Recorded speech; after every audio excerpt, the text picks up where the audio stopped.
Recently एक study publish हुई है जहाँ पर ये कहा गया है कि जो आपके रूरल लैंड होल्डिंग्स है या जो रूरल लैंड होल्डिंग साइज है वो इंक्रीज हो रहा है।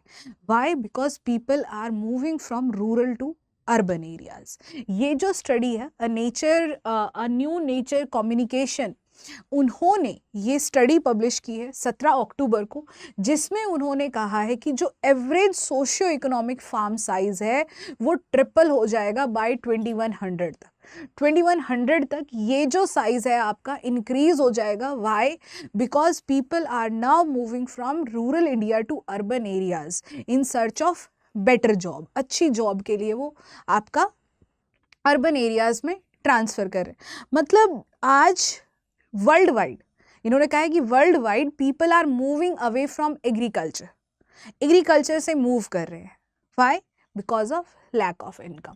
सो आइए इस रिपोर्ट्स के कुछ हाइलाइट्स देखते हैं कि इन्होंने क्या कहा है और क्या ये इंडिया के अंदर एप्लीकेबल है या नहीं है। सो इन्होंने कहा है कि जो rural socio economic farm size था वो आपका 1970 से 2000 के बीच में कम हुआ था। ठीक है, मतलब वो घट गई थी, लैंड होल्डिंग साइज कम हो गई थी बिकॉज रूरल एरिया में पॉपुलेशन इंक्रीज हो गया था। और ये कितना फेल हो गया था? 15% कम हो गई थी। अब पॉपुलेशन इंक्रीज हो गई, लोगों को रहने के लिए जगह चाहिए, सो लैंड फ्रेगमेंटेशन शुरू हुआ। उसके बाद जैसे जैसे इंफ्रास्ट्रक्चर डेवलप हुआ, अर्बन एरियाज डेवलप हुए, this I am talking about the world wide condition.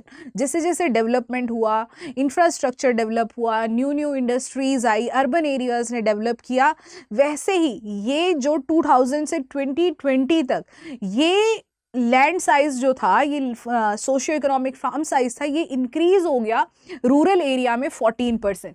मतलब 1970 से 2000 के बीच में ये फेल किया 15%, अब ये इंक्रीज हो गया 14%। And now they have a projection, अब ये कह रहे हैं कि this socio economic farm size can triple by 2100। 2100 तक ये 70 हेक्टेयर पर पर्सन हो सकता है। इतना ज़्यादा ये इंक्रीज कर जाएगा कुछ सालों में, मतलब ट्रिपल हो जाएगा। आज जिस पर्सन के पास जितनी लैंड होल्डिंग है रूरल एरियाज में वो उससे ज़्यादा इंक्रीज कर जाएगी। अब बात करते हैं ये हो क्यों रहा है। पॉपुलेशन इंक्रीज होने की वजह से तो आपका लैंड होल्डिंग साइज घटना चाहिए, but why this is increasing, why it is happening? So इसका जो मेन ड्राइवर है वो है demography change in the rural area. जो रूरल पॉपुलेशन है, जो न्यू जनरेशन है, जो करंट जनरेशन आफ्टर 2000 है, they are moving towards urban areas in search of better job and better income opportunities. Rural areas के अंदर आपके पास सिर्फ फार्मिंग है, लाइव स्टॉक है, रूरल लाइवलीहुड के लिए जो आप छोटी मोटी एक्टिविटीज जनरली करते हैं आपको सिर्फ वही अवेलेबिलिटी है। But as people are educated now, लोग पढ़ाई लिखाई कर रहे हैं, अच्छे educated, now they are moving towards urban areas in search of better job, because industries जो है वो वहीं पर सेटअप है। इवन हाईटेक कंपनीज हैं, आपकी आईटी कंपनीज, सब कुछ अर्बन एरियाज में। So that's why people are now moving from urban areas, rural areas to urban area, जिसकी वजह से क्या हुआ, जो लैंड होल्डिंग पर जो बर्डन था वो रिड्यूस हो रहा है। And now you have seen that the people who are living in the rural areas, they thought कि भाई अब मुझे इन फ्यूचर ज़रूरत नहीं है इस ज़मीन की, I will never will be able to return to my village, so I will sell this. तो जो लार्ज लैंड होल्डर है या जो भी पर्सन है who is able to purchase that land, वो उसको परचेज कर रहा है। तो जिसके पास पहले 1 हेक्टेयर लैंड होल्डिंग थी, एक उन्होंने खरीद ली, तो उनके पास अब इंक्रीज हो गया लैंड होल्डिंग साइज। तो this is the main reason कि आपका जो रूरल एरियाज के अंदर लैंड होल्डिंग था वो इंक्रीज हो रहा है। ठीक है, so first rural population decrease हो रही है because of urban migration and urbanization, technology, इन सब की वजह से तो आपका एरिया पॉपुलेशन अर्बन एरियाज में इंक्रीज हो रहा है। अब इसकी वजह से इश्यू क्या हो रहा है कि अर्बन एरियाज में जो लैंड है उस पर बर्डन बहुत ज़्यादा पड़ गया है, वहाँ के रिसोर्सेज पर आपका बर्डन ज़्यादा है। Now the resources are exploited there, these are the issue. और इसके बाद आपके कुछ इंस्टीट्यूशनल एंड पॉलिसी फैक्टर है कि भाई बेटर अपॉर्चुनिटीज़ है, आपके वहाँ पर, ठीक है, सब्सिडी स्ट्रक्चर है, टीनेंसी रिजीम है, लैंड मार्केट्स है। बिकॉज इन इंडिया अगर हम देखें तो जो स्मॉल लैंड होल्डिंग फार्मर है, अगर वो किसी की लैंड टीनेंट, किसी के लैंड पे वो टीनेंट है, उन्होंने बटाई पे लैंड ली हुई है, so they are not covered in agriculture policies. तो वो चाहेंगे कि हमारे बच्चों को मैं अर्बन एरियाज में भेजूँ so that they don't have to work here, ठीक है। तो ये सब इश्यूज हैं जिसकी वजह से आपका अर्बन एरियाज के अंदर बर्डन इंक्रीज हो रहा है रिसोर्सेज पर, और रूरल एरियाज के अंदर जो लैंड होल्डिंग साइज है वो इंक्रीज हो रहा है। So these are the main factors.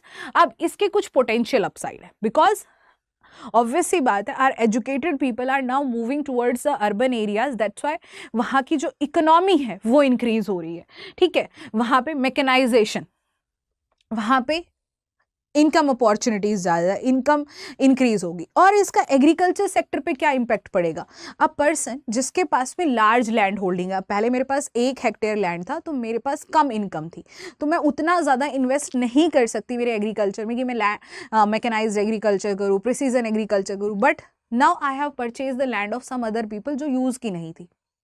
अब मैं वहाँ पर, मेरे पास लैंड होल्डिंग ज़्यादा है, प्रोडक्शन ज़्यादा है, इनकम बढ़ेगी, तो हो क्या रहा है इसकी वजह से मेरी इनकम रिसोर्स बढ़ रही है, तो मैं एग्रीकल्चर सेक्टर में इन्वेस्ट ज़्यादा कर पाऊंगी। तो मैं मैकेनाइज्ड एग्रीकल्चर अडॉप्ट करूंगी, मैं स्पेशलाइज्ड एग्रीकल्चर अडॉप्ट करूंगी, मैं प्रिसीजन एग्रीकल्चर अडॉप्ट करूंगी, जिससे मेरी रिसोर्स यूज एफिशिएंसी बढ़ेगी, मेरा इनपुट कॉस्ट घटेगा और मेरा आउटपुट बढ़ेगा। तो मतलब रूरल एरियाज के अंदर इसकी वजह से इनकम राइज होने के बहुत ज़्यादा चांसेस है।